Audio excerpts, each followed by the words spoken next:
Tá ruta gnáin agus tá ag gáil ar há, ruta gan uachar, ruta ha go prís ó rís a grían a ha djers a gans na spérin, go prís ó sa han tuis gans na heineken.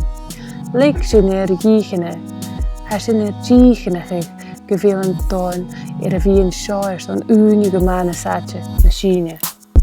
Hail sin ceall rís an éan, rís a bhúr, na beantainen agus na crún. Ha sin a bhí go trang gevéel sin na cauna listen an cutrach sin voor bheith. Far an ró sin ag am a cumul scialchan, áran, animanáte, crún díaltan agus tríanháin an san ín. Anis, ha sin a cumul iPhone an an pockete.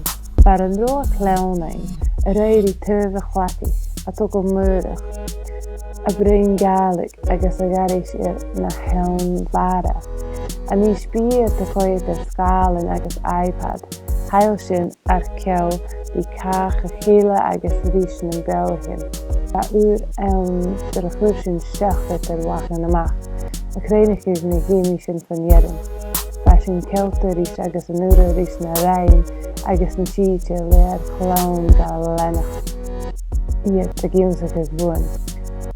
Úr nach ró dúne go wama sound dar a bheit sin tangle son na húpsin Tower Green. Ha sin Tuilleadh trang agus go cuta manis, ach chanéli Tuilleadh Fadalach. Ha úneain astar son a bhí a gimsach ar chlán a bhí a coiad a stúd an rú a bhí cur síl sa cúin a chéir an jóin a héine ar hoisichorin.